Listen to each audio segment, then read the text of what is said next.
గా నేర్చుకోవాలా? అప్టాక్స్ తో మా ఉచిత లైవ్ వెబినార్లలో చేరండి. ఆల్గో ట్రేడింగ్ కేవలం ₹10 బ్రోకరేజీ అందుబాటులో ఉంది. ఇప్పుడే అకౌంట్ ఓపెన్ చేయండి.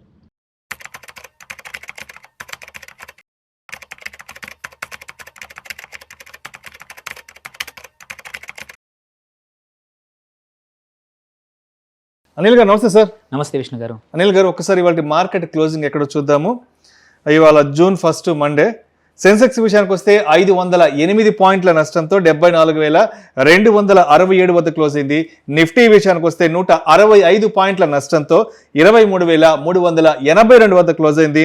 అండ్ బ్యాంక్ నిఫ్టీ విషయానికి వస్తే 596 పాయింట్ల నష్టంతో 53,643 వద్ద క్లోజ్ అయింది.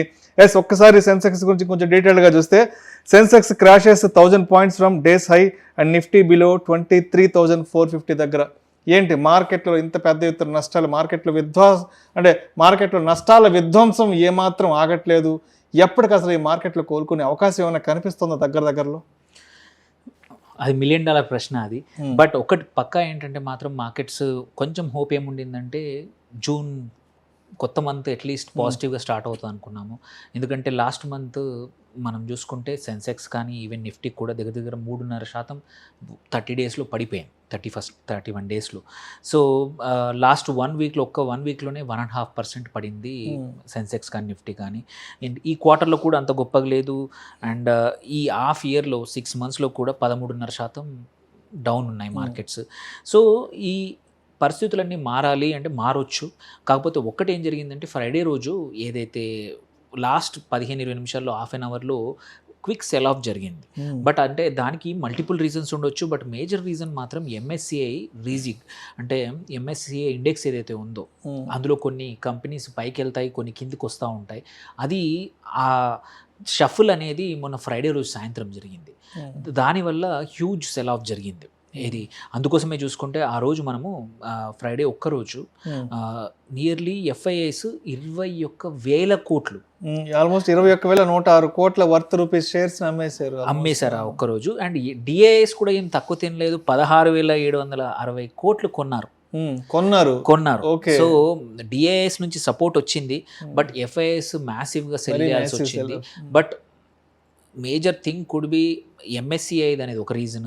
అండ్ ప్రాబబ్లీ ఏంటంటే బిఫోర్ ఈ క్వార్టర్లో ఏవైతే స్టాక్స్ అండర్ పర్ఫామ్ చేశాయో వాటిల్లో బయటికి వెళ్ళిపోయినట్టు అనిపించింది. ఒకసారి ప్రభుత్వం ఇంకొకటి చెప్పింది, ఈ వారంలో long term capital gain especially FIs మీద ఏమైనా రివిజన్ జరగవచ్చనే అనౌన్స్మెంట్ ఒకటి. యుద్ధం ఆగిపోయి ఆల్రెడీ మనం చూస్తున్నాము. క్రూడ్ ఆయిల్ కూడా కొంచెం కూల్ ఆఫ్ అయింది. సో క్రూడ్ ఆయిల్ ఇంకా తగ్గిపోవచ్చు, తగ్గితే మళ్ళీ యుద్ధం కొంచెం ఆగితే ఇంకా తగ్గిపోతుందనే ఆశ కావచ్చు. ఇవన్నీ పరిస్థితుల వల్ల కూడా కొంచెం మనకేంటంటే మార్కెట్స్లో నెక్స్ట్ మంత్ కావచ్చు కాబట్టి ఏవైతే స్టాక్స్ పర్ఫామ్ చేయలేదో వాటి మ్యాసివ్ సెల్ ఆఫ్ అనేది మాత్రం జరిగింది. అండ్ అదే ఇవాళ కూడా కొంచెం కంటిన్యూ అయినట్టు అనిపిస్తూ ఉంది. సో ఇవాళ కొంచెం పొద్దున్న బెటర్గానే మార్కెట్ స్టార్ట్ అయింది. But by end of the day ఒక మీరు చెప్పినట్టు 500-600 పాయింట్లు సెన్సెక్స్లో, 500 పాయింట్లు అటు నిఫ్టీలో 165 పాయింట్లు కరెక్షన్ అయింది. బట్ దిస్ ఈజ్ ఓన్లీ మీరు అన్నట్టు ఎన్ని రోజులు అనే క్వశ్చన్ అందరికీ వస్తూ ఉంది. సో ఈ ఎన్ని రోజులు అనేది డిపెండ్స్ ఆన్, ఇది మనం అరిగిన పాత రికార్డ్ లాగా చెప్తున్నా కానీ నిజం ఏంటంటే అటు క్రూడ్ ఆయిల్ తగ్గాలి అంటే అక్కడ యుద్ధం ఆగాలి. సో ఓవర్ ద వీకెండ్ కొంచెం అటు ఇరాన్ కానీ ఇటు అమెరికా కొన్ని దాడులు చేసుకున్నా కానీ ఇంకోవైపు నుంచి ఏంటంటే అగ్రిమెంట్ అయితే ఫినిషియల్ స్టేజెస్కి వచ్చింది అనే డిస్కషన్ మాత్రం అమెరికా ముందుకు తీసుకొస్తూ ఉంది, స్ట్రాంగ్గా తెస్తుంది. అది అయిపోతే మాత్రం మార్కెట్స్ ప్రాబ్లీ కొన్ని సెక్టర్లు ఇమ్మీడియట్గా రికవర్ అవుతాయి. కొన్ని సెక్టర్లు ఏవైతే మన క్రూడ్ ఆయిల్ మీద డిపెండెంట్గా ఉన్నాయో అవి కొంచెం టైం పట్టచ్చు. ఎందుకంటే ఎక్కువ మటుకు ఏంటి, క్రూడ్ ఆయిల్ ఒక 1 మంత్ ఫార్వర్డ్ బయింగ్ నడుస్తూ ఉంటుంది. రిఫైనరీస్ ఆల్రెడీ ఇప్పుడున్న కరెంట్ ప్రైస్లో కొనేసి ఉంటారు నెక్స్ట్ మంత్కి కూడా. సో అవి కూల్ ఆఫ్ అయ్యి బయటికి రావాలి అంటే ఇంకొక 2 నెలలు 3 నెలలు పడుతుంది అనమాట. బట్ సో కొన్ని సెక్టర్లు తప్పించి ఒకసారి యుద్ధం ఆగిపోతుందంటే మాత్రం ఇప్పుడు మ్యాసివ్ బయింగ్ ఆపర్చునిటీ మనం చూసుకుంటే Q4లో huge difference in last few years కన్నా one of the best quarter was Q4 for small caps and mid caps అనమాట. సో అక్కడ ఇప్పుడు మ్యాసివ్ బయింగ్ ఆపర్చునిటీస్ ఉన్నాయి. అవి ఒకేసారి ఎక్స్ప్లోడ్ అవ్వచ్చు, ఇన్వెస్టర్ కాన్ఫిడెన్స్ మళ్ళీ రావచ్చు. అండ్ సైమల్టేనియస్లీ ఎఫ్ఐఎస్ కాన్ఫిడెన్స్ కూడా మళ్ళీ బాగా రావచ్చు once if government changes anything.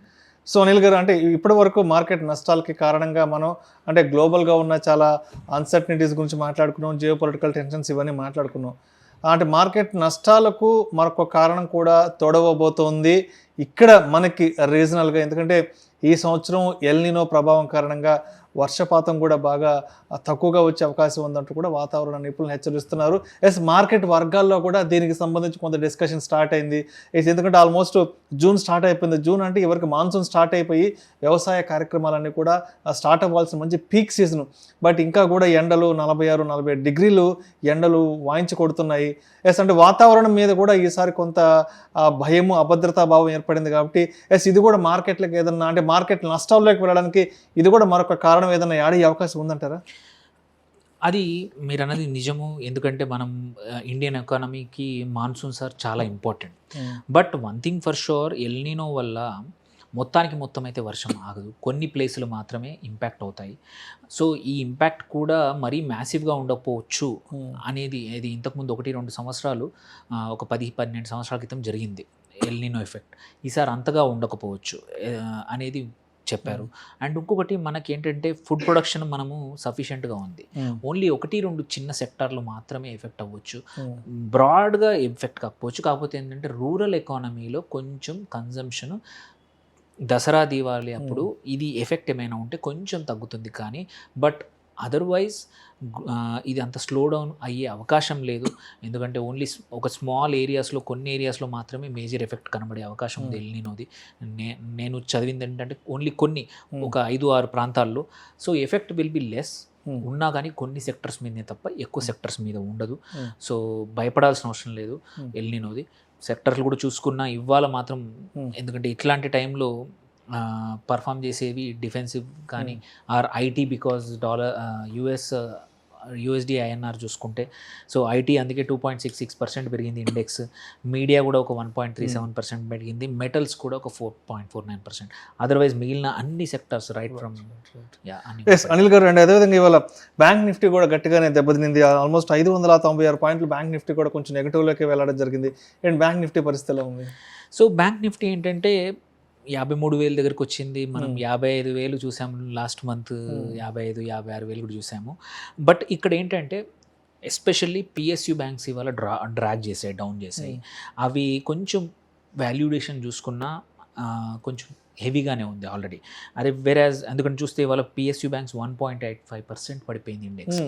So వేరేజ్ అదే ప్రైవేట్ బ్యాంక్ చూసుకుంటే ఓన్లీ 1%, 0.98% పడిపోయింది.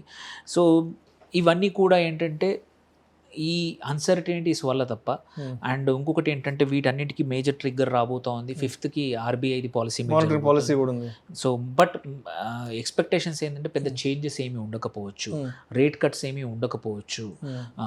సో అంటే RBI most probably stance same, అంటే సిమిలర్గా ఇంకొక క్వార్టర్ వరకు అలాగే ఉంచవచ్చు అనే అవకాశాలు ఉన్నాయి. సో అది డైరెక్షన్ వస్తే మాత్రం మార్కెట్స్ మళ్ళీ పికప్ అవ్వచ్చు. Because most of the financial services, NBFCs, private banks కూడా రిజల్ట్స్ చాలా మంచి డీసెంట్గా ఇచ్చాయి. సో వాటికి తగ్గట్టు అర్నింగ్స్ తగ్గట్టు గ్రోత్ అనేది మార్కెట్లో కనబడట్లేదు. సో దానికి only reason uncertainty and FIs selling. So ఈ రెండు కూడా ప్రాబ్లీ ఒక 15 రోజుల్లో యుద్ధం ఏదైనా అయిపోయింది, అగ్రిమెంట్ అయింది అంటే మాత్రం ఇవి మ్యాక్సిమం బెనిఫిట్ అయ్యేది మాత్రం ఐటీ ఇప్పుడు ఏదైతే రికవర్ అవుతుందో అప్పుడు దెబ్బతినొచ్చు. అప్పుడు ఇవన్నీ ఏవైతే కింద చూస్తున్నామో ఈ సెక్టర్స్ అన్నీ రొటేషన్ అయ్యి పైకి వచ్చి పర్ఫామ్ చేసే అవకాశాలు ఉన్నాయన్నమాట. సో ఆ లెక్కను చూసుకుంటే ఇప్పుడు ఇది గుడ్ బయింగ్ ఆపర్చునిటీ. మీరు అడిగినారు బ్యాంక్ నిఫ్టీ ఏంటంటే గుడ్ లెవెల్స్లో ఉంది, ఇప్పుడు కొనుక్కోవచ్చు. ఇది నిఫ్టీ ఆల్మోస్ట్ 23,400కి వచ్చింది. అవును. సో అది కానీ ఈవెన్ బ్యాంక్ నిఫ్టీ కూడా 55,000 కన్నా కిందికి వచ్చింది. సో చాలా స్టాక్స్ ఇప్పుడు డిస్కౌంట్లో ఉన్నాయి. వాటిని కొనుక్కుంటే ఒక 2 months 3 months ఎవరైతే ఇన్వెస్ట్ చేద్దాం అనుకునే వాళ్ళకు వండర్ఫుల్ టైం ఇట్లాంటి టైంలో ఎంటర్ అవుతాయి. సో ఈవెన్ కొన్ని స్టాక్స్ కూడా కొన్ని మనం చూస్తే సేమ్, ఎందుకంటే ఐటీ కాబట్టి ఇవాళ ఐటీ స్టాక్స్ అన్ని బాగా పర్ఫామ్ చేసే టెక్ మహీంద్రా కానీ, ఎల్ఎన్టీ మైంట్రీ కానీ, కోల్ ఇండియా ఒకటి, టీసీఎస్ ఒకటి, ఇవన్నీ బాగా పర్ఫామ్ చేశాయి. అండ్ లూజర్స్ చూసుకున్న ఏవైతే రీసెంట్గా మంచి ర్యాలీ చూసిన ట్రాన్స్మిషన్లో ఉన్న జీ వర్నోవా ఒకటి, ICICI AMC which wonderful results ఇచ్చింది, but I think most probably profit booking కనబడింది, 6% డౌన్ అయింది. Hitachi, Adani power and Vedanta ఇవన్నీ కూడా 4.5-5% డౌన్ అయ్యాయి. సో బట్ కొన్ని 52-week లో ఆపర్చునిటీ దగ్గర స్టిల్ పెండ్ మంచిగా ఉన్నాయి. కొన్ని ఐటీసీ ఒకటి, బ్రిటానియా కానీ, టాటా క్యాపిటల్ కానీ, హెచ్డిఎఫ్సి అండ్ రిలయన్స్ కూడా మంచి buying opportunity. They are nearly 1 year lowest ఆపర్చునిటీలో ఉన్నాయి. ఎవరికైతే స్టెబిలిటీ కావాలి, లాంగ్ టర్మ్ కోసం మంచి అవైలబుల్ కనబడతా ఉన్నాయి. On the whole it's a buyers market now. అందరికీ ఆపర్చునిటీస్ కనబడుతున్నాయి డిస్కౌంట్లో. కొన్ని స్పెసిఫిక్ సెక్టర్స్ తప్ప most of them are now good, fairly valuation. Even Nifty valuation ఇవాళ తర్వాత చూసుకున్న 20.1 PE దగ్గర ఉంది, విచ్ ఈజ్ హిస్టారికల్గా చూసుకుంటే లోయెస్ట్ PE మన ఇండియన్ నిఫ్టీకి. సో ఇట్లాంటి time is the good time to add money. మంచి స్టాక్స్లో, క్వాలిటీ స్టాక్స్లో, క్వాలిటీ సెక్టర్స్లో ఇన్వెస్టర్స్ షుడ్ నౌ ఫోకస్. అరే పడిపోతుందని కాదు, ఎందుకంటే more or less bottom out అయింది మార్కెట్, ఇంతకన్నా పడిపోయే అవకాశం లేదు. ఎందుకంటే 20,000 కోట్ల పైన ఎఫ్ఐఎస్ ఎగ్జిట్ చేసినా we're still at this level. ఇంకా ఇక్కడ నుంచి కొద్దిమందికి ఆశ ఉంది, 21,000 ఇంపాసిబుల్. ఎందుకంటే ఇంత సెల్ ఆఫ్ జరిగినా అంత డొమెస్టిక్ సపోర్ట్ ఉంది కాబట్టి భయపడాల్సిన అవసరం లేదు. 23,000 ఈజ్ ద బేసిస్. ఇప్పుడు ఆల్రెడీ బేస్ దగ్గర ఉన్నాము, ఇక్కడ ఎంటర్ చేసుకోవచ్చు మంచిగా. కంక్లూజన్గా రేపటికి మార్కెట్లు ఏమన్నా అంటే రేపటికి మార్కెట్లు పాజిటివ్గా ఉండడానికి ద బెస్ట్ పాసిబిలిటీస్ ఉన్నాయి, నెగిటివ్లోకి వెళ్ళడానికి రీజన్స్ ఏమున్నాయి? రేపు మోస్ట్ ప్రాబ్లీ పాజిటివ్లో ఉంటుండొచ్చు మార్కెట్. ఎందుకంటే by end of the day ఇవాళ international markets like European markets కానీ, యుఎస్ మార్కెట్స్ కూడా పాజిటివ్ ఉండే అవకాశాలు ఉన్నాయి. Quite a few companies good results ఇచ్చాయి, on par or better results ఇచ్చాయి. సో వాటి ప్రభావం రేపు పొద్దున ఏషియన్ మార్కెట్లు, దాని తర్వాత ఓపెన్ అయ్యే మన మార్కెట్ మీద కూడా పక్కా కనబడుతుంది. రేపు మోర్ ఆర్ లెస్ ఇంత ఫాల్ జరిగాక, ఫ్రైడే రోజు అండ్ ఇవాళ జరిగాక కంపల్సరీ మార్కెట్స్ రేపు రికవరీ అవుతాయి పక్క. ఈ రికవరీలో పక్క భాగం అయ్యేవి బ్యాంక్స్, ఫార్మా. ఇవాళ మెటల్స్ ఇవాళ ఉండింది, రేపు కూడా మెటల్స్ కంటిన్యూ చేసే అవకాశం ఉంది. ఇవాళ మోస్ట్ ఆఫ్ ద లూజర్స్ రేపు విల్ డూ వెల్ అండి రేపు. Right sir, right. Thank you sir, thank you so much Anil గారు. Thank you.